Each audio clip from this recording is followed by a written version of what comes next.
Hello friends, welcome to Sukaushal. Friends, जैसे कि हमने मार्केटिंग मैनेजमेंट की कंप्लीट यूनिट जो है वो स्टार्ट की हुई है। जो हमारी यूनिट 8 है उसकी हमने 7 क्लासेस कर ली हैं, जिसमें हमने जो मार्केटिंग का इंट्रोडक्शन और जो बेसिक्स मार्केटिंग के हैं, जो भी बेस है, जैसे कि सेगमेंटेशन स्ट्रेटजी जो हैं, वो सारी चीज़ें हमने कर ली। और हमने 4 पीज में से एक पी भी कर लिया, आपका प्रोडक्ट मिक्स जो है की है वो भी हम कवर कर चुके हैं। और आज की इस क्लास में हम करेंगे प्राइसिंग डिसीजंस, या हम बोल सकते हैं इसको प्राइस मिक्स।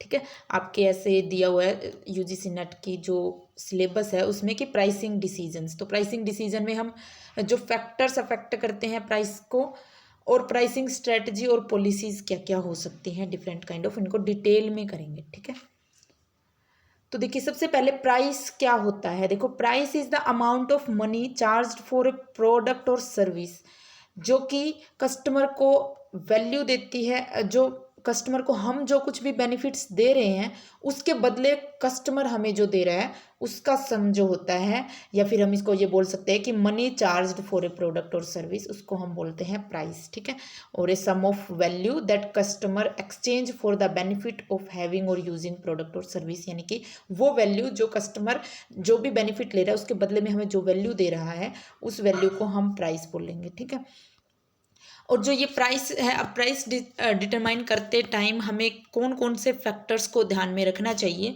वो क्या है कि सबसे पहले और सबसे आखिरी में जो दो चीज़ें जो लिमिट हमारी फिक्स करती हैं कि इनसे कम और इनसे ज़्यादा तो नहीं होना चाहिए हमारा प्राइस, तो वो क्या है। वो है सबसे पहले तो प्रोडक्ट की कॉस्ट कितनी है। देखो, प्रोडक्ट की कॉस्ट जितनी है उससे बिलो प्राइस तो हम नहीं रखेंगे ना, क्योंकि हम बिजनेस कर रहे हैं तो हमें कुछ प्रॉफिट के लिए, हम कुछ हमारी इनकम के लिए कर रहे हैं। तो हमारी जो प्रोडक्ट की कॉस्ट है वो हमारा मिनिमम प्राइस होगा, यानी कि हम प्राइस इतना तो रखते ही हैं कि प्रोडक्ट की कॉस्ट कवर हो जाए। दूसरा कि जो कंज्यूमर जो एक्सपेक्ट कर रहा है कि ये इस प्रोडक्ट की इतनी वैल्यू है, तो उस वैल्यू के अकॉर्डिंग ही हम ले सकते हैं, उससे ज़्यादा कस्टमर पे ही नहीं करेगा तो हम वो कस्टमर से चार्ज नहीं कर सकते। तो मैक्सिमम क्या होता है कि कंज्यूमर की परसेप्शन ऑफ वैल्यू वो, और मिनिमम क्या होगा प्रोडक्ट की कॉस्ट। ठीक है, इसे हम प्राइस फ्लोर या प्राइस सीलिंग भी बोल सकते हैं। ठीक है, प्राइस फ्लोर यानी कि जो जहाँ से मिनिमम स्टार्ट होगा, और प्राइस सीलिंग यानी कि इससे ऊपर ज़्यादा नहीं जा सकता। ठीक है, और इसके बीच में ही फिर हमारे सारे फैक्टर्स आ जाते हैं। इस फैक्टर में हमारा कॉम्पिटिटर्स की स्ट्रेटजी आ जाती है। कॉम्पिटिटर्स क्या प्राइस चार्ज कर रहे हैं, हमें उनके अकॉर्डिंग करना पड़ेगा। ठीक है, मार्केटिंग स्ट्रेटजीज आ जाती हैं, हमारी खुद की मार्केटिंग स्ट्रेटजीज कैसी हैं, हमारे प्रोडक्ट और अदर जो मिक्स है, प्लेस मिक्स, प्रमोशन मिक्स, वो कैसा है। हमारी जो एसटीपी स्ट्रेटजीज है, सेगमेंटेशन टारगेटिंग पोजिशनिंग वाली, वो स्ट्रेटजीज कैसी हैं, यानी कि खुद की हमारी मार्केटिंग की स्ट्रेटजीज भी आ जाती हैं। दूसरा, हमारे ऑब्जेक्टिव्स क्या है मार्केटिंग के, वो भी आ जाते हैं। ठीक है, तो ये सारी चीज़ें आएंगी। और क्या आएगा कि हमारे जिस मार्केट में हम डीलिंग कर रहे हैं, जिस मार्केट में, उस मार्केट में डिमांड की क्या कंडीशन चल रही हैं। ठीक है, क्योंकि जो मार्केट के फैक्टर्स होते हैं जिसको हम ये देखते हैं कि मार्केट में डिमांड कितनी है पूरी, जैसे कि इन्फ्लेशन आया हुआ है तो प्राइसेस ज़्यादा ही चार्ज होंगे, उसके इसमें डिफ्लेशन है तो प्राइसेस कम हो जाते हैं ऑटोमेटिक सारी चीज़ों के, तो हमारे प्रोडक्ट के भी हो जाएंगे। तो ये सारी चीज़ें जो हैं फैक्टर्स हैं जो कि प्राइस को अफेक्ट करते हैं। ठीक है, अब देखो प्राइसिंग के टाइप्स जो है वो कि हम किस बेस पे प्राइस डिसाइड करते हैं, वो हमारे प्राइसिंग के टाइप्स हैं। Cost based pricing, value based pricing और competition based pricing. Cost based pricing का क्या मतलब है कि कॉस्ट जितनी है हम उसके अकॉर्डिंगली उसमें प्रॉफिट वगैरह ऐड करके, तो उसके अकॉर्डिंग हम प्राइस जब चार्ज करते हैं तो वो हमारा कॉस्ट बेस्ड प्राइसिंग होती है। ठीक है, वैल्यू बेस्ड प्राइसिंग क्या है कि जब हम ये देखते हैं कि कंज्यूमर को कितनी वैल्यू मिल रही है उस प्रोडक्ट से, और फिर उसके अकॉर्डिंग जब हम प्राइस डिसाइड करते हैं, वो हमारा वैल्यू बेस्ड प्राइसिंग होता है। और जो कंपटीशन बेस्ड प्राइसिंग है, कंपटीशन बेस्ड प्राइसिंग क्या होता है कि कॉम्पिटिटर का क्या प्राइस है, हम उसके अकॉर्डिंग हमारा प्राइस डिसाइड करते हैं। कॉम्पिटिटर का कम है तो हम उससे ज़्यादा कर रहे हैं प्राइस चार्ज, या किस अकॉर्डिंग कर रहे हैं, अगर उनका ज़्यादा है तो हम उनसे कम कर रहे हैं चार्ज, यानी कि उनकी प्राइसिंग को ध्यान में रख के हम जब प्राइस डिसाइड करते हैं तब उसको बोलते हैं हम कंपटीशन बेस्ड प्राइसिंग। ठीक है, उसके बाद अब देखो ये डिटेल में देख लेते हैं हम वैल्यू बेस्ड और कॉस्ट बेस्ड प्राइसिंग, और इनके आगे टाइप्स भी देखेंगे और भी डिटेल में। देखो इनमें मेन डिफरेंस क्या होता है वैल्यू बेस्ड और कॉस्ट बेस्ड में। देखो जो कॉस्ट बेस्ड है उसमें हम ये देखेंगे कि प्रोडक्ट जो है हमारा वो उसको बनाने में कॉस्ट कितनी आ रही है। तो सबसे पहले हम हमारा जो मेन फोकस इसमें जो होता है ना वो प्रोडक्ट होता है, इसलिए हम इसको प्रोडक्ट ड्रिवन प्राइसिंग भी बोलते हैं, कि प्रोडक्ट पहले हमने बनाया, उसके बाद हमने डिसाइड किया कि प्राइस क्या होगा, ठीक है। लेकिन जो वैल्यू बेस्ड प्राइसिंग है इसमें हमारे बायर की परसेप्शन जो है ना ये बेस्ड होती है। तो ये हम ये बोल सकते हैं कि बायर्स परसेप्शन बेस्ड प्राइसिंग होती है एक तरीके से ये, कि बायर या कंज्यूमर जो भी परसेप्शन है उनके माइंड में कि इस प्रोडक्ट की इतनी वैल्यू है तो हम उतनी ही वैल्यू चार्ज करेंगे उनसे, इनकी उतना ही प्राइस चार्ज करेंगे, तो वो हमारा होता है वैल्यू बेस्ड प्राइसिंग।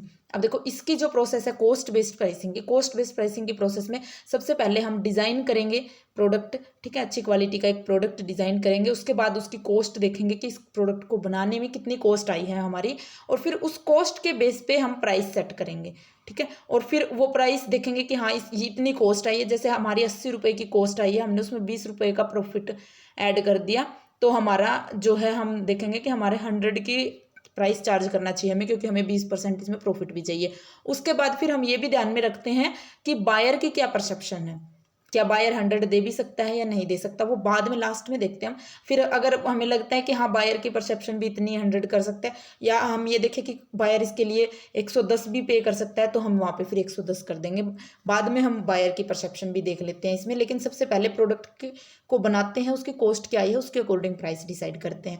लेकिन जो वैल्यू बेस्ड प्राइसिंग है, वैल्यू बेस्ड में हम सबसे पहले कस्टमर की परसेप्शन को देखेंगे कि कस्टमर की जो नीड है उस नीड को वो कितनी वैल्यू में फुलफिल कर सकता है, या कितनी कॉस्ट में जो एक वो जो कस्टमर को बेनिफिट चाहिए उनके लिए वो कितनी कॉस्ट पे कर सकता है, ठीक है। तो यानी कि पहले हम कस्टमर की परसेप्शन देखेंगे, उसके बाद हम टारगेट प्राइस डिसाइड करेंगे कि हाँ कस्टमर, अगर मान लो हम पहले देखें कि हाँ कस्टमर 100 रुपये का इस प्रोडक्ट के लिए 100 रुपये पे कर सकता है, कस्टमर की कोई भी रिक्वायरमेंट थी, उस रिक्वायरमेंट को पूरा करने के लिए वो अपने 100 रुपये तक पे कर सकता है। फिर हमने डिसाइड कर लिया कि हाँ ठीक है वो 100 रुपये तक पे कर सकता है, तो हमारा टारगेट प्राइस 100 होगा। उसके अकॉर्डिंग ही हम कॉस्ट को कंट्रोल करके रखते हैं कि हमारी जो 100 तो हमने प्राइस रखना है, तो हमें कॉस्ट को कम से कम 80 तक तो लेके आना है, मैक्सिमम हमारी कॉस्ट 80 होनी चाहिए, उससे कम कितनी भी हो सकती है। तो हमें ऐसे हम कॉस्ट को डिटरमाइन कर लेंगे कि सिर्फ इतनी ही कॉस्ट रहनी चाहिए हमारी, ठीक है। फिर उसके अकॉर्डिंग जब हमारी कॉस्ट आती है, फिर हमारा फाइनल जो उस प्रोडक्ट का प्राइस है वो डिसाइड कर लेते हैं, ठीक है, फाइनली। तो इसमें क्या था कि सबसे पहले हमने प्रोडक्ट डिज़ाइन किया, इसमें प्रोडक्ट बाद में डिज़ाइन हुआ और फिर उसका प्रोडक्ट उस पर आ गया, सॉरी प्राइस जो है वो उस पर आ गया प्रोडक्ट पे। लेकिन यहाँ पे पहले प्रोडक्ट डिसाइड हुआ, फिर कॉस्ट उसकी डिसाइड हुई, फिर कॉस्ट कैलकुलेट हुई, और फिर प्राइस देखा हमने, और फिर बायर की परसेप्शन भी देखी। और यहाँ पे उल्टा हो गया इस प्रोसेस का, बिल्कुल सेम, पहले बायर की परसेप्शन देखी, फिर टारगेट प्राइस देखा, फिर टारगेट कॉस्ट देखी, और फिर जो है हमारा प्रोडक्ट डिज़ाइन किया हमने, ठीक है। अब जो वैल्यू बेस्ड प्राइसिंग है उसके फर्दर टाइप्स हैं हमें, कि पहला तो है कि good value pricing. Good value pricing क्या है कि जितनी हम क्वालिटी दे रहे हैं, जितनी हम वैल्यू दे रहे हैं, उसी वैल्यू के राइट कॉम्बिनेशन में हम प्राइस चार्ज कर रहे हैं, ठीक है। कि हम फेयर क्वालिटी का प्रोडक्ट दे रहे हैं तो उसके लिए फेयर प्राइस ही चार्ज कर रहे हैं, ठीक है। और वैल्यू एडिड प्राइसिंग क्या होती है? वैल्यू एडिड प्राइसिंग में हम जो भी कॉम्पिटिटर जैसे कोई प्रोडक्ट बना रहे हैं उससे हम ज़्यादा एक्स्ट्रा प्राइसेस चार्ज करते हैं, और फिर हम क्या करते हैं कि हमारे प्रोडक्ट में कुछ फीचर्स या कुछ सर्विसेज ऐड कर देते हैं, यानी कि हम कुछ एक्स्ट्रा वैल्यू ऐड कर देते हैं ताकि हम एक्स्ट्रा प्राइस चार्ज कर सकें, ठीक है। तो इसको हम बोलते हैं वैल्यू एडेड प्राइसिंग, यानी कि हम हमारे प्रोडक्ट में कुछ एक्स्ट्रा वैल्यू ऐड कर देते हैं, और फिर ये उससे फिर हम कंज्यूमर से उस प्रोडक्ट के लिए हायर प्राइसेस चार्ज करते हैं, तो उसको हम बोलते हैं वैल्यू एडेड प्राइसिंग, ठीक है। नेक्स्ट जो है वो है प्राइस लीनिंग पॉलिसी। ये जो प्राइस लीनिंग पॉलिसी होती है ना, वैसे ये गुड वैल्यू प्राइसिंग ही है एक तरीके की, कि जिसमें हम क्वालिटी के अकॉर्डिंग, प्रोडक्ट की क्वालिटी के अकॉर्डिंग हम जब प्राइस डिसाइड करते हैं तब उसको हम बोलते हैं प्राइस लीनिंग पॉलिसी, जिसमें हम अगर गुड क्वालिटी का प्रोडक्ट है तो उस हिसाब से उससे प्राइस चार्ज करेंगे, लो क्वालिटी का है तो कम प्राइस चार्ज करेंगे, मीडियम क्वालिटी का है तो वो मीडियम प्राइस ही हम चार्ज करेंगे, या फिर हाई क्वालिटी का है तो उससे हाई प्राइसेस चार्ज किए जाएंगे, ठीक है। वैसे गुड वैल्यू में भी सेम यही चीज़ होती है, बस आपको नाम अगर क्वेश्चन में आ जाए गुड वैल्यू प्राइसिंग तो आपको ये चीज़ ध्यान रखनी है, और अगर नाम प्राइस लीनिंग पॉलिसी आए तो भी वो सेम चीज़ है, यानी कि हम क्वालिटी के अकॉर्डिंग प्राइस जो है वो देख रहे हैं, प्राइस लीनिंग में भी और गुड वैल्यू प्राइसिंग में भी। और वैल्यू एडेड में हम वैल्यू ऐड कर रहे हैं ताकि हम एक्स्ट्रा जो प्राइस है वो चार्ज कर सकें, ठीक है, हाई प्राइस चार्ज कर सकें। नेक्स्ट जो है वो है हमारा कॉस्ट बेस्ड प्राइसिंग। देखो जो कॉस्ट बेस्ड प्राइसिंग है उसमें की भी कुछ टाइप्स हैं, और ये एक इम्पॉर्टेंट पॉइंट है इसमें, एक्सपीरियंस कर्व क्या होता है। देखो जब हम हमारी जो कॉस्ट बेस्ड प्राइसिंग है उसमें हम ये देखते हैं ना कि कॉस्ट कितनी आई हमारी प्रोडक्ट की, और जब कॉस्ट देखते हैं तो हमारी जो एवरेज कॉस्ट जो आपने इकोनॉमिक्स में पढ़ी होगी, average cost, average per unit cost, ठीक है, average per unit cost AC, ठीक है, ये सारी चीज़ें ये इसको ध्यान में रखते हैं हम। ये सारी चीज़ें भी तब हमें ध्यान रखनी पड़ती है कि टोटल कॉस्ट कितनी आ रही है, एवरेज कॉस्ट कितनी आ रही है, जब कॉस्ट बेस्ड प्राइसिंग करते हैं।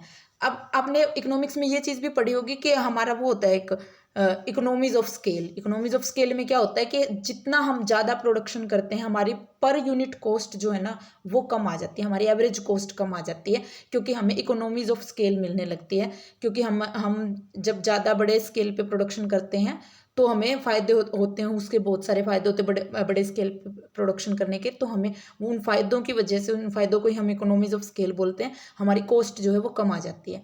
अब जो वो कॉस्ट कम आ जाती है ना उसी को हम बोलते हैं एक्सपीरियंस कर्व, ठीक है। अगर आ जाए ऐसा क्वेश्चन में या कहीं पे भी कोई ऐसा पॉइंट आ जाए क्वेश्चन में किसी भी में भी स्टेटमेंट की फॉर्म में कि एक्सपीरियंस कर्व या लर्निंग कर्व क्या होता है, तो वो यही होता है। इसमें जब इकोनॉमीज ऑफ स्केल, हमारी बहुत टाइप की इकोनॉमीज ऑफ स्केल्स आपने पढ़ी होंगी, जिसमें ये भी होता है कि जब हम जैसे कि बल्क में चीज़ें मिलती है तो वो सस्ती मिल जाती है, कि ये इकोनॉमीज ऑफ स्केल भी होती है। दूसरा इकोनॉमीज ऑफ स्केल ये होती है कि जब हम छोटे लेवल पे कर रहे होते हैं फिर हम धीरे धीरे हमारा जो स्केल है वो बड़ा करते जाते हैं, तो हमें एक्सपीरियंस हो जाता है चीज़ों का कि कैसे हम हमारी कॉस्ट को और ज़्यादा कम लेके आ सकते हैं। तो एक हमें एक्सपीरियंस की वजह से भी हमें बेनिफिट मिलता है, ठीक है, एक्सपीरियंस की वजह से भी। तो इसीलिए इसको हम एक्सपीरियंस कर्व कहते हैं, यानी कि जो हमारे प्रोडक्शन का एक्सपीरियंस जो हमें है उस एक्सपीरियंस की वजह से जो हमारी एवरेज पर यूनिट कॉस्ट जो कम आई है उसको हम लर्निंग कर्व या फिर एक्सपीरियंस कर्व की हेल्प से डिनोट करते हैं कि हमारी एवरेज कॉस्ट जो है वो कम आई है, उसको हम तो इसको ही हम एक्सपीरियंस कर्व बोलते हैं, ठीक है। या कॉस्ट बेस्ड प्राइसिंग में आ सकता है अगर ऐसा कुछ क्वेश्चन, तो आपको ये ध्यान रखना है कि ये एवरेज पर यूनिट कॉस्ट हमारी इकोनॉमीज ऑफ स्केल की वजह से जो एवरेज कॉस्ट पर यूनिट कम हुई है उसको हम एक्सपीरियंस कर्व बोल रहे हैं, ठीक है। क्योंकि हमें एक्सपीरियंस हो गया अब चीज़ों को और अच्छे से मैनेज करने का, इसलिए हमने हमारी कॉस्ट जो है वो कम कर दी। नेक्स्ट जो है वो अब इसमें हमारे जो कॉस्ट बेस्ड प्राइसिंग है उसके कुछ टाइप्स हैं कि cost based pricing, cost plus pricing, sorry, जो कॉस्ट प्लस प्राइसिंग, देखो नाम से कि कॉस्ट में कुछ प्लस करके फिर हम प्राइस डिसाइड कर रहे हैं, या इसको हम मार्कअप प्राइसिंग भी बोलते हैं, ठीक है, कि हमने कुछ स्टैंडर्ड मार्कअप या इसको हम ये बोल सकते हैं कि मार्जिन, जो हमने कुछ स्टैंडर्ड मार्जिन हमारे जो कॉस्ट है उसमें ऐड कर दिया और उसके बाद हमने प्राइस डिसाइड किया। जैसे हमारी कॉस्ट 80 की आई, हमने 20 रुपये का इसमें मार्जिन ऐड कर दिया, तब हमारी कॉस्ट जो है वो 100 की बन गई, ठीक है। तो कॉस्ट प्लस प्राइस जो है वो 100 का हो गया। तो यानी कि कॉस्ट प्लस प्राइसिंग में हम कॉस्ट के अंदर कुछ प्राइस ऐड कर देते हैं, कुछ प्लस कर देते हैं प्रॉफिट, उसको हम बोलते हैं मार्कअप प्राइसिंग या कॉस्ट प्लस प्राइसिंग। दूसरा जो है वो है break even pricing. Break even pricing या टारगेट रिटर्न प्राइसिंग भी बोल सकते हैं, कि हम एक ब्रेक इवन पॉइंट डिसाइड करते हैं जहाँ पे हमारी कॉस्ट पूरी कवर हो रही हो, ठीक है, कि हम एक ब्रेक इवन, जैसे कि हमारी कॉस्ट जो है इतनी है और हमारा प्राइस जो है वो यहाँ पे ऐसे प्राइस डिसाइड कर रहे हैं हम, यहाँ पे हमारी कॉस्ट है और यहाँ पे हमारा प्राइस है। तो जब ये दोनों जहाँ पे कट हो रहे हैं वो हमारा ब्रेक इवन पॉइंट है। उसके बाद हम कुछ टारगेट रिटर्न की, हमें कुछ टारगेट रिटर्न भी चाहिए इतना ये पोर्शन, तो यहाँ पे हम हमारा प्राइस डिसाइड कर लेते हैं, ठीक है। तो इसको टारगेट रिटर्न प्राइसिंग या ब्रेक इवन प्राइसिंग बोलते हैं, कि हम ब्रेक इवन के हिसाब से आगे हमारे टारगेट रिटर्न डिसाइड कर रहे हैं, तो इसलिए इसको दोनों ही नाम दे सकते हैं, ब्रेक इवन प्राइसिंग भी या टारगेट रिटर्न प्राइसिंग भी, कि हम पहले ये देख के कि ब्रेक इवन कहाँ हो रहा है हमें, फिर उसमें कुछ टारगेट रिटर्न ऐड करके हम प्राइसिंग जो है वो करते हैं। दूसरा जो है वो है टारगेट कॉस्टिंग।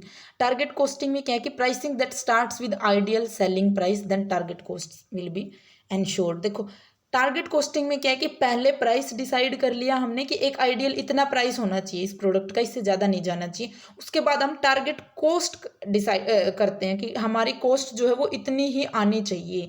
अब जैसे हमने पहले डिसाइड कर लिया कि 100 का ही प्राइस हो सकता है इस प्रोडक्ट का, तो हमें 100 तक ही, 100 से कम ही यानी कि अब हमें हमारी कॉस्ट रखनी है, तो हम टारगेट कॉस्टिंग 80 कर लेते हैं कि हमारी 80 की ही कॉस्ट आनी चाहिए। हम कॉस्ट को टारगेट बना के चलते हैं यहाँ पे, तो उसको हम टारगेट कॉस्टिंग बोलते हैं, ठीक है। ये नाम थोड़ा कॉस्ट से रिलेटेड था, वैसे ये वैल्यू बेस्ड प्राइसिंग में ज़्यादा फिट बैठता है। अगर हम इस टाइप की प्राइसिंग को देखें कि टारगेट कॉस्टिंग, उसमें भी हम पहले प्राइस डिसाइड करते हैं और उसके बाद ये देखते हैं कि कॉस्ट हमारी इतनी ही होनी चाहिए, टारगेट कॉस्ट के लिए फिर हम टारगेट डिसाइड करते हैं कि कॉस्ट इससे ऊपर ना जाए हमारी, ठीक है। लेकिन उसमें हम कंज्यूमर की वैल्यू को, कंज्यूमर जो उसमें एक्सपेक्ट कर रहा है उसको ज़्यादा प्रेफरेंस देते, तो इसलिए हम इस टाइप उसमें वैल्यू बेस्ड में भी नहीं डाल सकते थे। तो बस आपको ये नाम याद रखने हैं कि मतलब मीनिंग क्लियर होना चाहिए इन चीज़ों का कि टारगेट कॉस्टिंग क्या होती है, ठीक है। यानी कि पहले प्राइस डिसाइड करना, उसके बाद जो है वो कॉस्ट डिसाइड करना। अब कुछ और प्राइसिंग स्ट्रेटजी जो है हमारी इम्पोर्टेंट, वो और अब डिस्कस कर लेते हैं। देखो, सबसे पहले है मार्केट स्कीमिंग प्राइसिंग या प्राइस स्कीमिंग हम इसको बोल सकते हैं। इसमें क्या होता है कि हम पहले मार्केट से पूरा जो एक वो बोलते हैं ना कि क्रीम हम मार्केट से ले लेते हैं, यानी कि ज़्यादा पैसे चार्ज करके एक बार मार्केट में जितने ज़्यादा हाई हम रख सकते हैं चार्जेज, उतने ज़्यादा हाई प्राइस रखते हैं, ताकि हम लेयर बाय लेयर पूरी मार्केट को ऐसे कवर करते जाएं, स्किम करते जाएं, ठीक है। तो इसमें लेयर, जैसे कि हमने सबसे पहले हाई प्राइस चार्ज किया किसी भी प्रोडक्ट का, जैसे कि आईफोन्स का हम एग्जांपल ले, तो आईफोन सबसे पहले अपना कोई भी नया मॉडल आएगा तो उसका बहुत हाई प्राइस होता है, ठीक है। और उस हाई प्राइस में जो बिल्कुल जो हाई इनकम कंज्यूमर्स हैं उनको वो कवर कर लेते हैं उसमें, ठीक है, और ताकि वो पे कर सकते हैं, क्योंकि तो वो इसलिए उनका प्राइस भी इतना ही हाई रखते हैं। फिर जब ये होता है कि अब जितने भी हाई इनकम कंज्यूमर्स थे उन्होंने ये प्रोडक्ट खरीद लिया, अब उनको मिडिल लेवल के कंज्यूमर्स तक जाना है, तो वो फिर क्या करते हैं कि उसका प्राइस उतना थोड़ा कम कर देते हैं, ठीक है। और फिर जब प्राइस कम किया तो मिडिल वाले जो हैं वो पूरे कवर हो गए, तो उससे लोअर पे जाने के लिए वो प्राइस को और ज़्यादा कम कर देते हैं फिर। तो ये ऐसे लेयर्स में वो प्राइस चार्ज करते हैं, लेकिन सबसे पहले बहुत ज़्यादा हाई प्राइसेस चार्ज किया जाता है, ठीक है। वो ये इस चीज़ के लिए ऐसे याद रखना है मार्केट स्कीमिंग में कि सबसे पहले क्रीम जो थी ना मार्केट की, वो सारी अपने पास ले लो जितनी जल्दी हो सके, क्योंकि उस टाइम तक कोई कॉम्पिटिटर आया नहीं होता मार्केट में, तो वो तब ऐसा कर सकते हैं कि कॉम्पिटिटर नहीं है, सिर्फ हमारा ही प्रोडक्ट है, तो सारी क्रीम मार्केट की, यानी कि जितने भी पैसे हम ले सकते हैं, जितने हाई प्राइसेस चार्ज कर सकते हैं, सारा का सारा ले लो, ठीक है। तो वो उस स्ट्रेटजी को हम बोलते हैं मार्केट स्कीमिंग। अब देखो, ये अब मार्केट स्कीमिंग आप एक स्टार्टिंग में हाई प्राइस चार्ज कर रहे हो तो उसकी कुछ कंडीशंस होनी चाहिए ना कि इसी टाइम पे आप ये कर सकते हो। पहला तो यही कि कोई कॉम्पिटिटर नहीं होना चाहिए, ठीक है, जो यहाँ पे लिख रखा है कि कोई कॉम्पिटिटर नहीं होना चाहिए जो आपसे सस्ता फिर वो दे दे, तो फिर आपका कौन खरीदेगा, ठीक है। अब जब जैसे कि आईफोन का कोई कॉम्पिटिटर नहीं है नियर बाय, तो वो हाई प्राइस चार्ज कर सकते हैं, ठीक है। लेकिन अगर कोई कॉम्पिटिटर और बिल्कुल सेम क्वालिटी का सेम प्रोडक्ट आपको अवेलेबल करवाएगा तो आप उससे सस्ते में खरीदोगे, अगर वो सस्ता दे रहा है तो उससे खरीदेंगे सारे, तो फिर उनसे कौन खरीदेगा, आईफोन कौन खरीदेगा फिर। तो इसलिए वो है जो वो मार्केट स्कीमिंग प्राइसिंग यूज कर सकते हैं, क्योंकि उनका कोई नियर बाय कॉम्पिटिटर नहीं है, ठीक है। और क्या है इसकी कि जो आपके प्रोडक्ट की क्वालिटी इतनी होनी भी चाहिए कि जो हाई प्राइस है वो उसको सपोर्ट कर पाए, ठीक है, कि कस्टमर्स को इतनी वैल्यू भी है, ठीक है। और क्या है कि कॉस्ट ऑफ प्रोड्यूसिंग इस smaller volume can't be so high they can cancel the advantage of charging more. ये है कि अगर आप कॉस्ट जितना जो है ना प्रोडक्ट की वो आपकी कम ही होनी चाहिए, इतनी ज़्यादा हाई भी नहीं होनी चाहिए, और ताकि जो फिर हाई प्राइस जब आप चार्ज कर रहे हो उसका देखो यही मतलब है कि आप एक बार हाई चार्ज करो, उसके बाद आप कम करते जाओगे प्राइस को, ठीक है। तो जब प्राइस को कम करते जाओगे तो आपकी कॉस्ट भी उसी तरीके की होनी चाहिए कि जब प्राइस कम हो रहा है तो कॉस्ट आपकी इतनी कम भी नहीं है, मतलब इतनी ज़्यादा कॉस्ट नहीं है कि फिर आप प्राइस जब कम करोगे तो आपको नुकसान हो जाए, ठीक है। तो वो कॉस्ट भी आपको ध्यान में रखनी है कि कॉस्ट आपकी कम ही रहनी चाहिए हमेशा प्रोडक्ट की। आप हाई प्राइस चार्ज करो वो सिर्फ इसलिए ताकि एक बार आप मार्केट से ज़्यादा पैसे प्रॉफिट कमा लो, उसके बाद आप थोड़ा आपका प्रॉफिट का मार्जिन कम करते जाओगे, लेकिन कॉस्ट को भी आपको ध्यान में रखना है, ठीक है, कि कॉस्ट भी जो है आपकी जब आप क्योंकि स्टार्टिंग में देखो क्या होता है कि थोड़े वॉल्यूम पे वो प्रोडक्शन करते हैं ताकि उनसे उनकी कॉस्ट कम ही रहे, फिर वो जैसे जैसे वॉल्यूम बढ़ाते हैं तो उनकी कॉस्ट भी कम आती जाती है, क्योंकि वो इकोनॉमीज ऑफ स्केल मिलने लगती है, तो फिर वो जैसे जैसे उनकी कॉस्ट भी कम आती है वो प्राइस भी फिर कम करते जाते हैं, ठीक है, वो मार्केट स्कीमिंग में। तो ये उनकी कंडीशंस है कि आपकी कॉस्ट पे भी आपका कंट्रोल होना चाहिए, आपकी प्रोडक्ट में क्वालिटी भी होनी चाहिए अच्छी, और जो है आपका कोई कॉम्पिटिटर नहीं होना चाहिए। ये तीनों कंडीशंस अगर हैं तो आप मार्केट स्कीमिंग प्राइसिंग पॉलिसी जो है वो यूज कर सकते हो।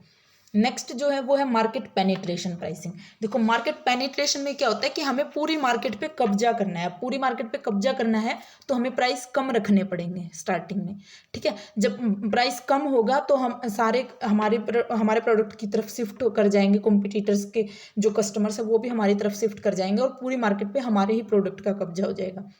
ठीक है। तो इसे हम बोलते हैं मार्केट पेनिट्रेशन। और फिर जब कब्जा हो जाएगा तब हम प्राइसेस को बढ़ा देते हैं। स्कीमिंग में उल्टा होता है कि पहले हाई प्राइस चार्ज किया, धीरे धीरे करके कम करते जाते हैं। और मार्केट पेनिट्रेशन में क्या होता है कि पहले कम प्राइस चार्ज करते, फिर धीरे धीरे करके हम प्राइस को बढ़ाते जाते हैं। तो उसको हम मार्केट पेनिट्रेशन बोलते हैं। कि पहले पूरी मार्केट पे कब्जा कर लिया, फिर प्रॉफिट कमा लिया बाद में, उसमें प्रॉफिट पहले ही कमा लिया, बाद में मार्केट पे कब्जा करते जाते धीरे धीरे। लेकिन इसमें प्रॉफिट बाद में कमाएंगे हम, पहले मार्केट पे एक बार कब्जा कर लें। ठीक है।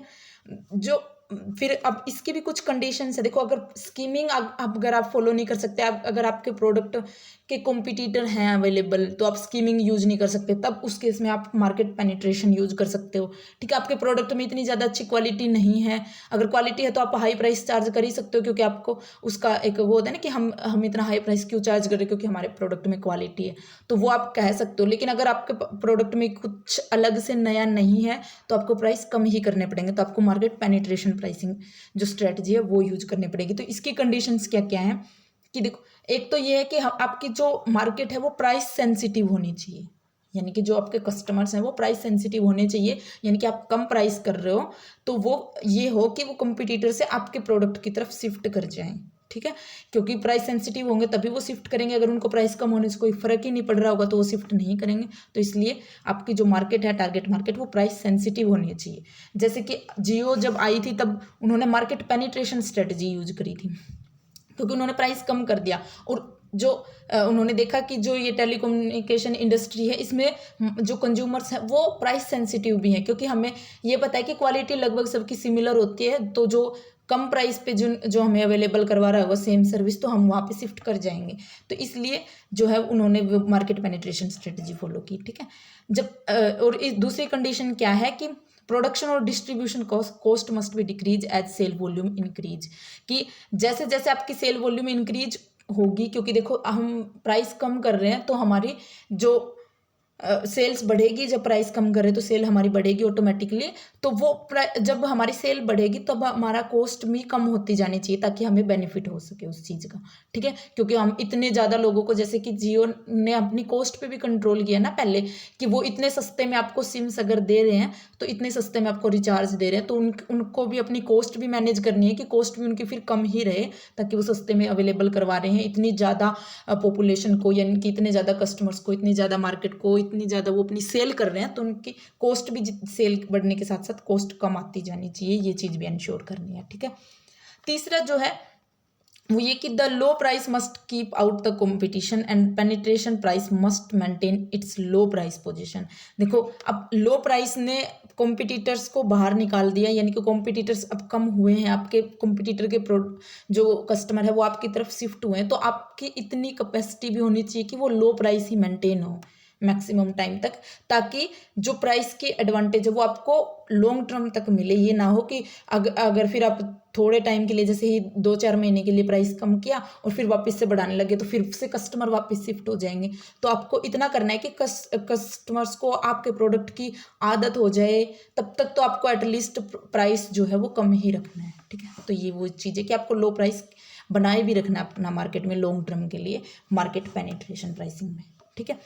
नेक्स्ट जो है वो है प्रीडेटरी प्राइसिंग। देखो, प्रीडेटरी प्राइसिंग मार्केट पेनिट्रेशन से ही रिलेटेड है, इससे ही रिलेटेड सी है, मिलती जुलती, पर ये इलीगल है बिल्कुल। क्योंकि इसमें क्या होता है प्रीडेटरी प्राइसिंग में, इसमें बिल्कुल कॉस्ट से भी कम प्राइस चार्ज किया जाता है। ठीक है। Below cost. और इसका मेन जो मोटिव होता है ना प्रीडेटरी प्राइसिंग का, वो यही होता है कि कॉम्पिटिटर बिल्कुल बाहर हो जाए मार्केट से। ठीक है। कॉम्पिटिटर को बिल्कुल ख़त्म करना इनका मकसद होता है। तो इसलिए आपको अब उनकी कॉस्ट जो आई है उससे भी कम में आपको प्रोडक्ट बेचना स्टार्ट कर देंगे, कस्टमर्स को प्रोडक्ट बेचना स्टार्ट कर देंगे, ताकि कम कॉम्पिटिटर बिल्कुल बाहर हो जाए। ठीक है। जो जैसे जियो था, वैसे उन्होंने प्रीडेटरी प्राइसिंग, एक तरीके से हम लॉजिकल देखें तो उन्होंने प्रीडेटरी प्राइसिंग ही यूज़ की थी, क्योंकि उन्होंने फ्री में सिम्स दी थी, फ्री में आपको रिचार्ज भी दिया था और सिम भी दी थी, जब बिल्कुल स्टार्टिंग में जब आया था जियो। तो वो उन्होंने प्रीडेटरी प्राइसिंग ही की थी, पर उन्होंने मार्केट पेनिट्रेशन बोल के अपने आप को कंपटीशन जो एक्ट है उससे बाहर भी कर लिया। पर उनकी अगर हम लॉजिकल देखें तो वो प्रीडेटरी प्राइसिंग ही थी। ठीक है। यानी कि ऐसी प्राइसिंग जिसमें आप कंपटीटर को बिल्कुल बाहर कर देते हो, कि कंपटीशन वो मतलब कर ही नहीं पाते आपके साथ कंपटीशन, क्योंकि आप कॉस्ट जो है वो बिल्कुल कॉस्ट से भी कम कर देते हो जब आप प्राइस, तो उसको हम प्रीडेटरी प्राइसिंग बोलते हैं। ठीक है। इनमें थोड़ा सा डिफरेंस है पेनिट्रेशन और प्रीडेटरी प्राइसिंग में।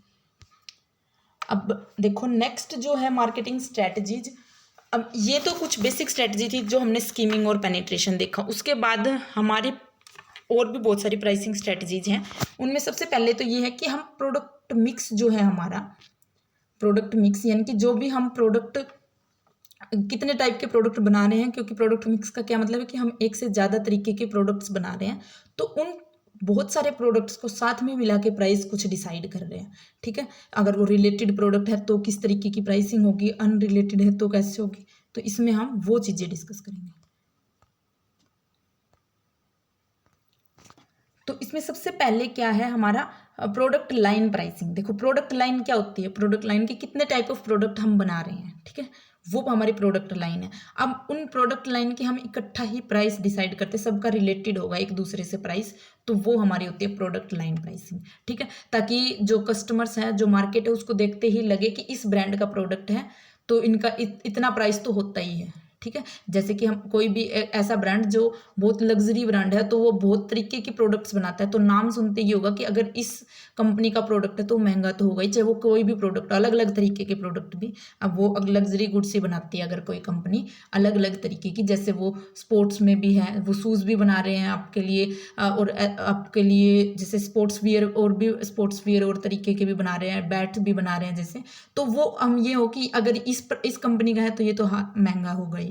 ठीक है, तो वो क्या करते हैं कि उनका जितने भी प्रोडक्ट लाइन है, जितने भी तरीके के प्रोडक्ट बनाते हैं, सबका ही हाई प्राइस रखते हैं, इनके सबका आपस में रिलेट करके रख रहे हैं, कम रख रहे हैं कोई तो वो कम ही रख रहे हैं अपने सारे प्रोडक्ट्स का, तो उसको हम बोलते हैं प्रोडक्ट लाइन प्राइसिंग। ठीक है, नेक्स्ट जो इसमें है वो है optional product pricing. Optional product pricing क्या होता है कि ऑप्शन में हम साथ में एक और प्रोडक्ट ऑफर कर रहे हैं, ठीक है, और उस प्रोडक्ट में के साथ हम फिर प्राइस जो है वो कम कर रहे हैं। जैसे कि हम जब कोई कार खरीद रहे हैं, ठीक है, तो कार के साथ हम म्यूजिक सिस्टम भी दे रहे हैं, तो ऑप्शनल प्रोडक्ट है म्यूजिक सिस्टम कार के साथ। अगर हम ये बोले कि आप हमसे ही जो म्यूजिक सिस्टम लगवाओगे तो आपको इतने की डिस्काउंट मिल जाएगी कार के प्राइस में, ठीक है, तो उसको हम बोलते हैं ऑप्शनल प्रोडक्ट प्राइसिंग, यानी कि वो अपने प्रोडक्ट के साथ जो ऑप्शनल प्रोडक्ट हैं उनको भी बेच रहे हैं और फिर उन दोनों को प्राइस को का कॉम्बिनेशन बना रहे हैं कि अगर वो ऑप्शनल प्रोडक्ट खरीद रहे हैं तो डिस्काउंट मिलेगी, नहीं खरीद रहे तो नहीं मिलेगी। ठीक है, तो उसको हम बोलते हैं ऑप्शनल प्रोडक्ट प्राइसिंग। ठीक है, दूसरा जो है वो है captive product pricing. Captive product pricing क्या है कि pricing that must be used with the main product. इसमें देखो ऑप्शनल प्रोडक्ट में ये था कि ऑप्शनल है वो, अगर आप कार में म्यूजिक सिस्टम नहीं लगाओगे तो भी आप कार चला सकते हो, लेकिन कैप्टिव प्रोडक्ट प्राइसिंग में क्या होगा, इसमें ऐसे प्रोडक्ट जो आप यूज ही नहीं कर सकते मेन प्रोडक्ट के बिना, जैसे कि हम रेजर और ब्लेड देखते हैं कि रेजर ब्लेड्स के बिना यूज ही नहीं कर सकते, तो इसलिए वो ब्लेड्स का प्राइस हाई रख देते हैं और रेजर का प्राइस कम रखते हैं। ठीक है, क्योंकि वो ब्लेड्स के बिना तो कोई यूज करेगा नहीं उनको, तो इसलिए जो प्रॉफिट है ना, वो ज़्यादा प्रॉफिट का मार्जिन वो ब्लेड्स के प्राइस में रख लेते हैं, ना कि अपने जो है रेजर के प्राइस में। ठीक है, तो उस स्ट्रेटजी को हम बोलते हैं कैप्टिव प्रोडक्ट प्राइसिंग। ठीक है, नेक्स्ट जो है वो है by product pricing. By product pricing में क्या होता है कि बाय प्रोडक्ट यानी कि जो हमारे वेस्ट बच जाता है, कोई प्रोडक्ट हम बना रहे हैं उसमें वेस्ट बच जाता है, तो वेस्टेज को भी अगर साथ में कोई खरीद रहा है ना तो हम उसको डिस्काउंट देते हैं, तो इसको हम बोलते हैं बाय प्रोडक्ट प्राइसिंग। जैसे कि कोई चीज़ बनाने वाली कंपनी है, उसका बहुत सारा नमक बच रहा है, एक्स्ट्रा वेस्टेज, तो अगर वो चीज़ बनाने वाली कंपनी अब किसी बेकरी में या किसी रेस्टोरेंट में अपनी चीज़ सप्लाई कर रही है, अब वो रेस्टोरेंट वाले अगर उनसे नमक भी खरीद रहे हैं साथ में, यानी कि बाय प्रोडक्ट, उनका जो वेस्टेज बचा था वो भी खरीद रहे हैं साथ में, तो उनको डिस्काउंट मिल जाती है, तो ऐसे प्राइस को हम बोलते हैं बाय प्रोडक्ट प्राइसिंग। ठीक है, यानी कि जो हमारी वेस्टेज को भी खरीद रहे हैं उसको हम प्राइस जो है वो कम कर देंगे उनका, तो इसको हम बोलते हैं बाय प्रोडक्ट प्राइसिंग, यानी कि हम बाय प्रोडक्ट्स के साथ मिला के हमारे मेन प्रोडक्ट को फिर प्राइसिंग डिसाइड कर रहे हैं। दूसरा जो है वो है product bundle pricing. Product bundle pricing में क्या कि हम जैसे ये नहीं तो कि कॉम्बो पैक आपको सस्ता पड़ेगा किसी भी चीज़ का, जैसे कि बर्गर के साथ आपको फ्रेंच फ्राइज भी अगर ले रहे हो तो वो कॉम्बो ले रहे हो आप, तो वो उसका प्राइस जो है वो अलग अलग तीनों आइटम्स को आप अलग अलग लोगे तो प्राइस ज़्यादा होगा। अगर साथ में कॉम्बो बना के ले रहे हो उन 3 या 4 प्रोडक्ट का तो आपको सस्ता मिलेगा, उसको हम बोलते हैं प्रोडक्ट बंडल प्राइसिंग। ठीक है, तो जो कॉम्बो बनाने वाला प्राइसिंग होता है ना उसको हम प्रोडक्ट बंडल प्राइसिंग बोलते हैं। लाइन प्राइसिंग यानी कि अलग अलग तरीके के प्रोडक्ट्स थे उन सबको सिमिलर प्राइस पे रखना, वो हो गया product line pricing. Optional pricing में ऑप्शनल प्रोडक्ट दे रहे हैं साथ में तो प्राइस कम कर देना। कैप्टिव प्रोडक्ट में जो कंपलसरी या कॉम्प्लीमेंट्री प्रोडक्ट जो हम दे रहे हैं कि जो कंपलसरी है यूज करना साथ में मेन प्रोडक्ट के साथ, तो उसके साथ प्राइस डिसाइड कर रहे हैं। बाय प्रोडक्ट में वेस्टेज भी अगर खरीद रहे हैं तो हम प्राइस कम कर रहे हैं। बंडल में जब कॉम्बो वाला प्रोडक्ट आ जाते हैं तो उसमें हम करते हैं प्रोडक्ट बंडल प्राइसिंग। ठीक है, ये हमारे प्रोडक्ट मिक्स से रिलेटेड है कि कितने तरीके के प्रोडक्ट बना रहे हैं तो कितने तरीके के प्राइस डिसाइड कर सकते हैं। ठीक है, अब इसके अलावा कुछ और भी प्रोडक्ट मिक्स प्राइसिंग स्ट्रेटजी, उसमें क्या है कि बेट प्राइसिंग। देखो ये बेट प्राइसिंग इसको क्या बोलते हैं, इसमें क्या होता है कि हम कंज्यूमर को कोई पहले लो प्राइस दिखा के अट्रैक्ट करते हैं और फिर उनको बताते हैं कि देखो ये प्रोडक्ट तो बहुत वो लो क्वालिटी का, आप ये थोड़ा अच्छी क्वालिटी का प्रोडक्ट देखो, और फिर उसका हम हाई प्राइस भी चार्ज कर लेते जो अच्छी क्वालिटी का होता है। तो यानी कि एक बार कस्टमर को अट्रैक्ट करने के लिए लो प्राइस रखना, उसके बाद दूसरा प्रोडक्ट हाई क्वालिटी का है जो वो उनको ऑफर करना ताकि हम उनके हाई प्राइस चार्ज कर सकें। ठीक है, जैसे ये नहीं होता कि वो ये बताते हैं कि देखो 100 रुपये में 100 रुपये में, और फिर जब उनके पास जाते हैं तो वो ये दिखाते हैं कि ये 100 रुपये वाला हमें बहुत लो क्वालिटी का लगता है, और फिर वो दिखाते हैं कि देखो ये 300 का, ये 400 का, तो हम वो 300-400 वाली चीज़ें खरीद लेते हैं। तो वो वाली चीज़ है कि लो प्राइस दिखाना एक बार, और फिर वो लो प्राइस की क्वालिटी अगर ख़राब होती तो फिर वो अच्छी चीज़ दिखा के, अच्छी क्वालिटी का प्रोडक्ट दिखा के उसके अकॉर्डिंग प्राइस चार्ज करना।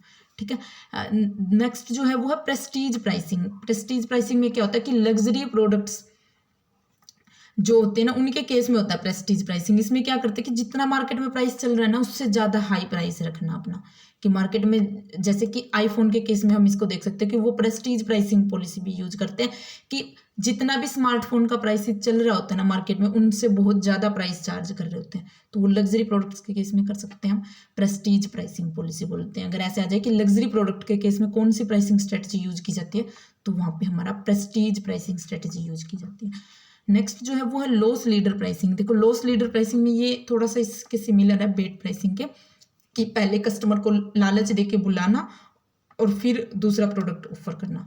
इसमें भी ऐसे है कि जो कुछ एक पॉपुलर प्रोडक्ट्स हैं वो देना एक बार तो कस्टमर को कि हमारे पास ये प्रोडक्ट हमारे पास है, ठीक है, लेकिन वो टेम्पररी देंगे वो प्रोडक्ट जो पॉपुलर प्रोडक्ट है, और उसके बाद जो उनके खुद के और प्रोडक्ट्स हैं वो बेचेंगे कस्टमर को, वो उसके बारे में बताएंगे कि देखो ये प्रोडक्ट भी खरीद सकते हो आप, इसका इतना प्राइस है। ये जैसे कि इसमें इससे थोड़ा सा उल्टा हो जाएगा बेट प्राइस से, कि जैसे हम ये नहीं बोलते कि किसी एक पर्टिकुलर ब्रांड का प्रोडक्ट हमें मिल नहीं रहा है कहीं मार्केट में, तो ये जैसे, और वो कुछ एक रिटेलर वो वाला ब्रांड का प्रोडक्ट आपको बोलेंगे कि हाँ हमारे पास है ये वाले ब्रांड का प्रोडक्ट, और फिर वो हमें दिखाने लग जाएंगे कि आप इसी ब्रांड का क्यों ले रहे हो, ये दूसरा लो, इसमें आपको प्राइस भी कम लगेगा, आपको क्वालिटी भी ज़्यादा अच्छी मिलेगी। तो यानी कि फिर वो दूसरा प्रोडक्ट बेच देते हैं हमें, ठीक है, पॉपुलर प्रोडक्ट के नाम पर फिर वो अपना अलग प्रोडक्ट बेच देना, उसको हम बोलते हैं लॉस लीडर प्राइसिंग। ठीक है, और बेट प्राइसिंग में क्या था कि पहले कस्टमर को ये दिखाना कि हम बहुत लो प्राइस में आपको प्रोडक्ट दे रहे हैं ये वाला, और फिर उनको बताना कि नहीं ये लो प्राइस वाला जो है इसकी क्वालिटी अच्छी नहीं है, आप ये अच्छी क्वालिटी का हाई प्राइस में फिर उनसे चार्ज कर लेते हैं। ठीक है, अब नेक्स्ट जो है वो है प्राइस एडजस्टमेंट स्ट्रेटजी। देखो प्राइस एडजस्टमेंट स्ट्रेटजी है, इसको हम ये भी बोल सकते हैं कि प्राइस डिफरेंशिएशन स्ट्रेटजी, कि डिफरेंट कंज्यूमर से डिफरेंट प्राइस चार्ज करना। ठीक है, वो अब अलग अलग कंज्यूमर से अलग अलग प्राइस चार्ज जब कर रहे हैं तो उसके बहुत सारे वो रीजंस हो सकते हैं, बहुत सारे फैक्टर्स हो सकते हैं कि जो कि, या बहुत सारी सिचुएशंस हो सकती है कि अलग अलग सिचुएशन में अलग अलग प्राइस चार्ज किया जा रहा है। ठीक है, तो वो क्या क्या होते हैं ये देखते हैं। ये अब हम डिटेल में देखो, सबसे पहले है कि डिस्काउंट एंड अलाउंस प्राइसिंग। देखो डिस्काउंट और अलाउंसेज जो होते हैं ना, वो ये नहीं है कि हम सभी कंज्यूमर्स को दे रहे हैं डिस्काउंट और अलाउंसेज। वो अगर जैसे कि ये है कि कोई बल्क में खरीद रहा है तो उसको डिस्काउंट मिल रही है, तो अब जो बल्क में खरीद रहा है उसको तो उसका प्राइस कम पे करना पड़ा, और जो एक सिंगल आइटम जो खरीद रहा है उसको उसका प्राइस जो है वो ज़्यादा पे करना पड़ा। तो यानी कि अलग अलग कंज्यूमर्स को अलग अलग प्राइस पे करना पड़ रहा है। तो ये डिफरेंशिएटिंग स्ट्रेटजी है। लेकिन जो है इसमें क्या है कि डिस्काउंटिंग में तो यही हो गया कि हम उसको डिस्काउंट दे रहे हैं बायर्स को किसी पर्टिकुलर चीज़ के लिए, और अलाउंसेस में भी इसके ही सिमिलर है कि अलाउंसेस में भी हम रिडक्शन दे रहे हैं लिस्ट प्राइस से कम, और वो किस बेस पे दे रहे हैं, जैसे कि ट्रेड इन अलाउंस हो सकता है। ट्रेड इन अलाउंस में क्या है कि अगर आप जैसे कि most common in automobile industry, but they are also given for other durable allowances, कि आप हमसे प्रोडक्ट खरीद रहे हो, आप हमारे से इतने ज़्यादा प्रोडक्ट खरीद रहे हो, तो आपको ट्रेड इन अलाउंस मिल जाएगी, जो कि रिटेलर्स को मिलती है। मतलब बिजनेस टू बिजनेस जब डीलिंग होती है तो ट्रेड इन अलाउंसेस मिलती है उनको, ठीक है। दूसरा जो है वो है प्रोमोशनल अलाउंसेस। प्रोमोशनल अलाउंसेस में क्या होगा कि वो आपको ये जैसे ये नहीं होता कि आप कोई और प्रोडक्ट रिटर्न में दोगे तो आपको, जैसे वो ट्रेड इन अलाउंस में था, सॉरी, कि अगर आप कोई प्रोडक्ट रिटर्न में दोगे हमें, कि आपका पुराना जो प्रोडक्ट है वो हमें रिटर्न में दे दोगे, तो आपको इस चीज़ के ऊपर डिस्काउंट मिल जाएगी, छूट मिल जाएगी, तो उसको हम ट्रेड इन अलाउंस बोलते हैं, ठीक है।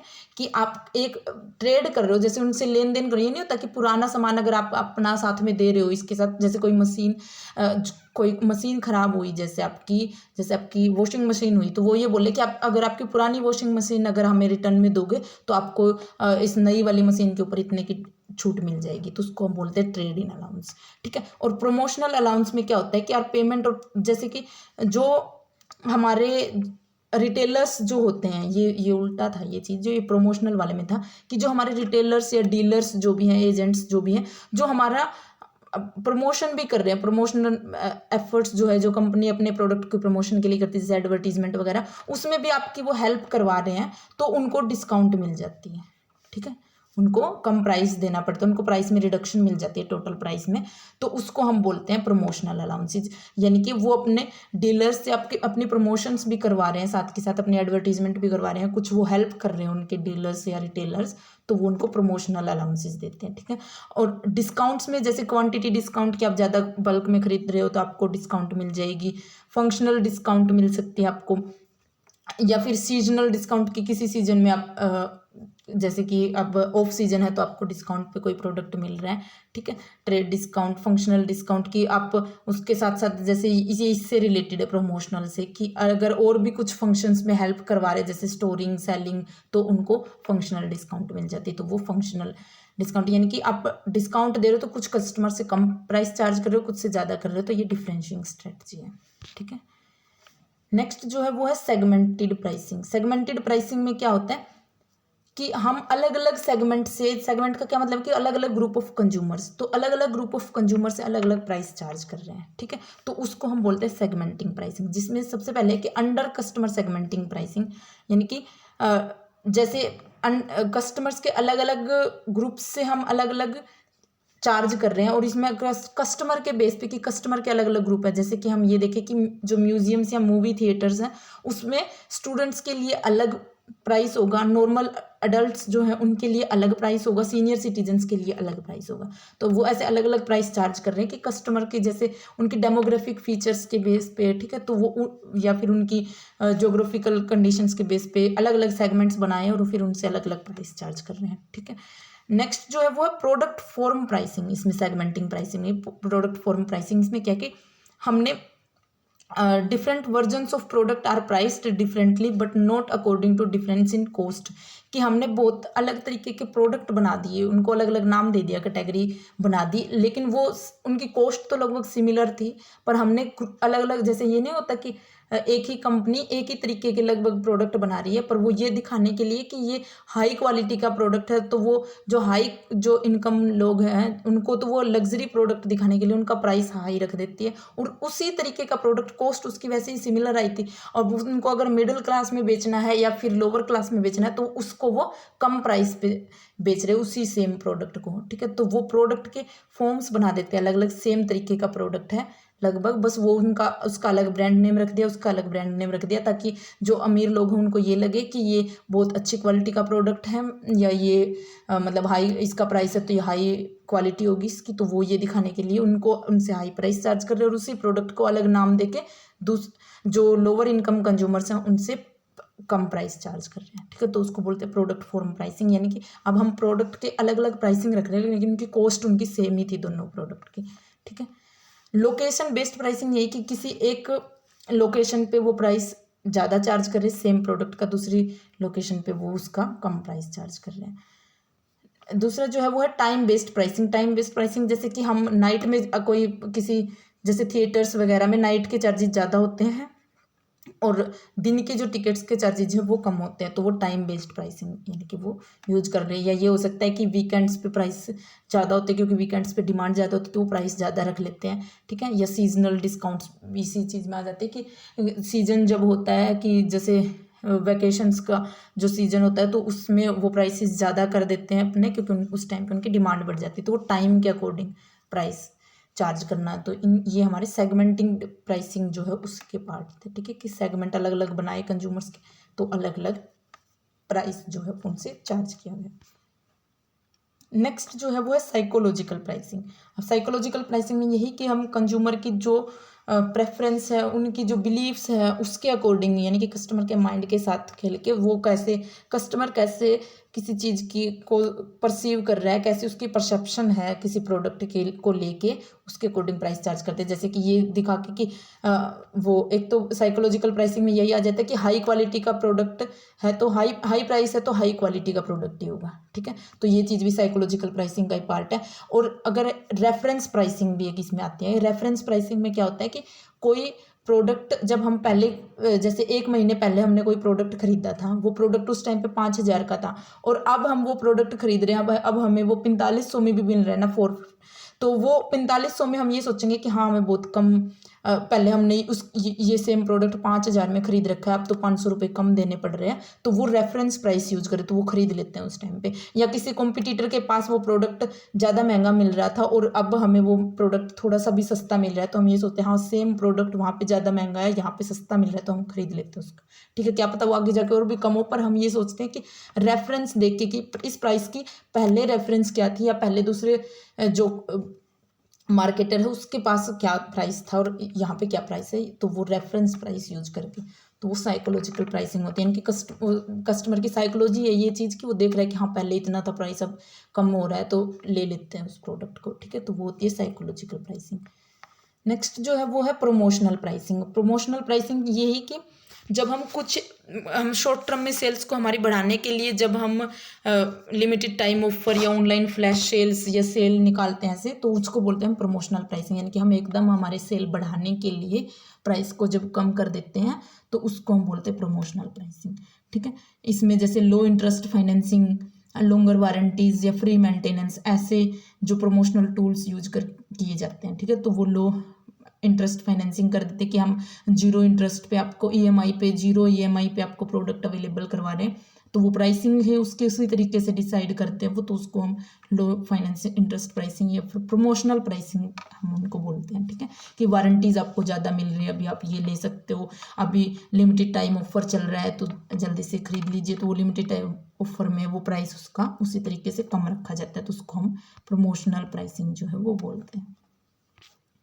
अब नेक्स्ट जो है हमारा इम्पोर्टेंट जो बच गया हमारा प्राइसिंग का, वो है ज्योग्राफिकल प्राइसिंग। ज्योग्राफिकल प्राइसिंग में क्या है कि अलग अलग ज्योग्राफिकल लोकेशंस के बेस पे जब प्राइसेस में डिफरेंस रखा जाता है प्राइसिंग में, ठीक है, उसको हम बोलते हैं ज्योग्राफिकल बेस्ड प्राइसिंग। इसमें क्या है कि सबसे पहले तो FOB है। FOB क्या है कि FOB क्या है कि हम इसमें free on board pricing, free on board pricing यानी कि कस्टमर्स जो है वो हम फैक्ट्री जो लोकेशन है वहाँ पे हमारा प्राइस डिसाइड करते हैं कि यहाँ पे जैसे कि कोई प्रोडक्ट है जो दिल्ली में बन रहा है कोई प्रोडक्ट, और उस प्रोडक्ट को हम दिल्ली के हिसाब से उसका प्राइस डिसाइड करते हैं एक बार, और उसके बाद जितनी दूर हमें प्रोडक्ट कस्टमर्स तक जितनी दूर डिलीवर करना होगा उतने ज़्यादा उसमें डिलीवरी चार्जेस लग जाएंगे, तो उसको हम बोलते हैं फ्री ऑन बोर्ड प्राइसिंग। यानी कि customer pay the freight from the factory to the destination, यानी कि जहाँ पे प्रोडक्ट बन रहा है वहाँ से लेके कस्टमर की जो लोकेशन है वहाँ तक पहुँचाने की जितना भी खर्चा है वो सारा कस्टमर पे करेगा। अब दिल्ली से जितनी ज़्यादा दूर अगर वो प्रोडक्ट जाएगा तो उतनी दूर जाने के जो प्राइसेज है वो उतनी दूर वाला कस्टमर चार्ज से हम चार्ज करेंगे। यानी कि अगर दिल्ली में बना हुआ कोई प्रोडक्ट अगर गुड़गांव तक जा रहा है प्रोडक्ट वो, तो उसके अंदर उसका प्राइस उस अकॉर्डिंग डिसाइड होगा। अगर वो और ज़्यादा चंडीगढ़ तक जा रहा है तो उसका प्राइस उसके अकॉर्डिंग ही डिसाइड होगा, ठीक है। तो वो उसे हम बोलते हैं फ्री ऑन बोर्ड प्राइसिंग, यानी कि फैक्ट्री की लोकेशन पे प्राइस डिसाइड किया, सिर्फ उसके बाद जहाँ कंज्यूमर वहाँ तक के कंज्यूमर से ही प्राइस चार्ज करना। दूसरा जो है वो है uniform delivery pricing. Uniform delivery pricing में क्या होता है कि जो सभी कंज्यूमर से सेम प्राइस चार्ज करते हैं, चाहे उनकी लोकेशन कुछ भी हो, ठीक है। तो इसमें क्या होता है कि जैसे कोई प्रोडक्ट, अब दिल्ली में ही कोई प्रोडक्ट बन रहा है तो हमने सबसे 100 रुपीज़ डिलीवरी चार्जेस ले लिए। अब चाहे वो दिल्ली के दिल्ली के अंदर ही कोई कस्टमर अब उस प्रोडक्ट को खरीद रहा है या फिर वो चंडीगढ़ में वो प्रोडक्ट जा रहा है, तो सबसे हम सेम चार्ज करेंगे और सबसे ही हम ये 100 रुपये की जो डिलीवरी चार्जेज हैं ये हम सबसे ही चार्ज करेंगे, ठीक है। दिल्ली वाले से भी करेंगे, चंडीगढ़ वाले से भी करेंगे, तो उसको हम बोलते हैं यूनिफॉर्म डिलीवरी प्राइसिंग।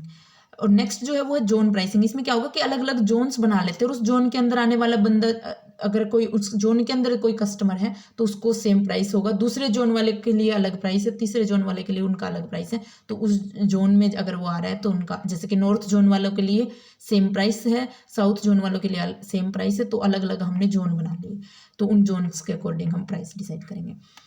नेक्स्ट जो है वो है base point charges. Base point charges क्या होगा कि कोई एक बेस सिटी बना ली कि इस सिटी में इतना प्राइस चार्ज होगा, इस सिटी से जितनी दूर होगा कोई कस्टमर तो उससे उतना फ्राइट चार्ज कर लिया जाएगा। अब जैसे मान लो कि लोकेशन तो फैक्ट्री की एक ही जगह थी, अब पूरे इंडिया में सिर्फ एक जगह पे वो प्रोडक्ट बन रहा है, तो उसके अकॉर्डिंग तो अगर हम डिलीवरी चार्जेस लेंगे तो कोई प्रोडक्ट अब दिल्ली से मुंबई तक जा रहा है तो उसके तो बहुत ज़्यादा प्राइसेस हो जाएंगे। तो इसलिए क्या होगा कि वहाँ पे मुंबई के आसपास, जैसे मुंबई को ही बेस पॉइंट बना लिया, ठीक है, तो अब उस मुंबई से अब कितनी दूर प्रोडक्ट जाएगा उसके अकॉर्डिंग उस पर फ्राइट लग जाएगा, ठीक है। ऐसे ही अलग अलग लोकेशंस पे बना लिया हमने, जैसे चंडीगढ़ को बना लिया एक बेस पॉइंट, एक दिल्ली को बना लिया, एक मुंबई को बना लिया, तो चंडीगढ़ के आसपास की लोकेशंस पे उसके अकॉर्डिंग जो है वो चार्जेस लग जाएंगे। दिल्ली के आसपास की जो प्लेसेज है वहाँ पे उसके अकॉर्डिंग चार्जेस लग जाएंगे कि कितनी दूर जा रहा है तो उसके अकॉर्डिंग, और मुंबई के आसपास वाले पे मुंबई के लग जाएंगे, ठीक है। तो वहाँ पे बेस पॉइंट बना लिया, एक बेस सिटी बना ली कि उसके पास से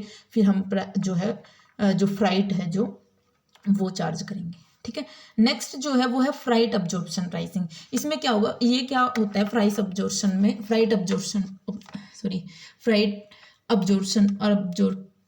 प्राइसिंग में इसमें क्या होता है कि सारा का सारा प्राइस जो है जो डिसाइड करते हैं, जो भी डिलीवरी चार्जेज होते हैं वो कंपनी खुद बियर करती है, ठीक है। अब कंपनी खुद बियर कर रही है सारा का सारा जो फ्राइट कॉस्ट है वो सारी, तो वो उसका क्या मानना है कि जितना हम डिलीवरी चार्जेज पे करके प्राइस को हाई करेंगे ना, उससे अच्छा है कि हम प्राइस को कम रखते हैं और हमारी सेल बढ़ जाएगी, और सेल बढ़ने से हमारे प्रॉफिट बढ़ जाएंगे और उस प्रॉफिट में हमारा वो सारी कॉस्ट कवर हो जाएगी डिलीवरी वाली भी, ठीक है। तो वो फ्री डिलीवरी करते हैं एक तरीके से कि डिलीवरी हम चार्ज ही नहीं करेंगे, और डिलीवरी चार्ज नहीं करेंगे किसी भी कंज्यूमर से, चाहे उसकी लोकेशन कुछ भी हो, तो हमारा प्राइस कम रहेगा, कॉम्पिटिटर का ज़्यादा रहेगा, तो सारे हमारी तरफ शिफ्ट हो जाएंगे, हमारी सेल बढ़ जाएगी, हमारा प्रॉफिट बढ़ेगा, उसमें वो कॉस्ट भी कवर हो जाएगी, ठीक है। तो ये होता है फ्राइट अब्जॉर्प्शन प्राइसिंग में। तो ये थी हमारी ज्योग्राफिकल प्राइसिंग, और ये प्राइसिंग स्ट्रेटजीज थी हमारी सारी जो हमने कर ली। अब हमारी बारी आती है प्रीवियस ईयर क्वेश्चन डिस्कस करने की। वो क्या है कि which one of the following marketing practices is outside the purview of competition commission. वैसे तो ये आपको लगेगा बिजनेस लॉ का क्वेश्चन है, इसमें कैसे आ गया, लेकिन मार्केटिंग प्रैक्टिस है ये कि कौन सी मार्केटिंग प्रैक्टिस कंपटीशन कमीशन के दायरे से बाहर है, कौन सी बाहर है। अब इसमें हमारे ऑप्शन गिवन है, पहला है एक्सक्लूसिव डीलिंग, दूसरा है मिसलीडिंग एडवर्टीजमेंट्स, तीसरा है हमारा प्रीडेटरी प्राइसिंग, और नन ऑफ द अबव। अब देखो जो हमारा, वैसे तो ये तीनों चीज़ें ही इलीगल है, लेकिन कंपटीशन कमीशन में कौन सी चीज़ें आती हैं, कंपटीशन जो हमारा एक्ट है उसमें हमारी, अब देखो जो ये मिसलीडिंग एडवर्टीजमेंट है, मिसलीडिंग एडवर्टीजमेंट क्या होती है कि कंज्यूमर प्रोटेक्शन में आती है, ये कंज्यूमर को हम मिसलीड कर रहे हैं गलत एडवर्टीजमेंट दिखा के, तो उसको हम बोलते हैं वो हमारे कंज्यूमर प्रोटेक्शन में आती है मिसलीडिंग एडवर्टीजमेंट, तो ये कंपटीशन कमीशन में नहीं आती हमारे, ठीक है। तो इसका आंसर तो यही हो जाएगा बी। लेकिन अब इन दोनों का क्या मतलब होता है, जो हमारा एक्सक्लूसिव और प्रीडेटरी प्राइसिंग था, इनका क्या मतलब है। एक्सक्लूसिव डीलिंग, देखो एक्सक्लूसिव डीलिंग का मतलब है कि जब वो हम ये बोलते हैं कि सिर्फ आप हमारा ही प्रोडक्ट, जैसे कि कोई मार्केटर ये बोले कि सिर्फ हमारा प्रोडक्ट ही आप सेल करोगे, डीलर्स को ऐसे बोलते हैं कि सिर्फ हमारा ही सेल करोगे, किसी और का नहीं करोगे, तो वो एक्सक्लूसिव डीलिंग कर लेते हैं, यानी कि वो ऐसे कॉन्टैक्ट कर लेते हैं कि अगर आप हमारी प्रोडक्ट, हमारी कंपनी का प्रोडक्ट ही बेच रहे हो तो आप सिर्फ हमारी कंपनी का ही बेचो, दूसरों वालों का मत बेचो। तो वो ऐसी डीलिंग अगर कर लेते हैं तो उसको हम बोलते हैं एक्सक्लूसिव डीलिंग। तो इससे क्या होता है, कॉम्पिटिशन के लिए खतरा है ये चीज़ एक तरीके से, तो ये कॉम्पिटिशन कमीशन के अंदर आएगा। और जो ये सी है जो प्रीडेटरी प्राइसिंग, ये हमने आज डिस्कस भी किया था कि प्रीडेटरी प्राइसिंग क्या होता है कि कंपटीशन को ख़त्म करने के लिए आप कॉस्ट से भी कम प्राइस चार्ज कर रहे हो तो उसको प्रीडेटरी प्राइसिंग बोलते हैं। ये भी इलीगल है और ये हमारा कंपटीशन कमीशन के अंडर ही आता है। तो जो चीज़ नहीं आती वो क्या है, ये हमारी मिसलीडिंग एडवर्टीजमेंट, क्योंकि कंज्यूमर प्रोटेक्शन के अंदर आती है, ठीक है, कंपटीशन में नहीं आती।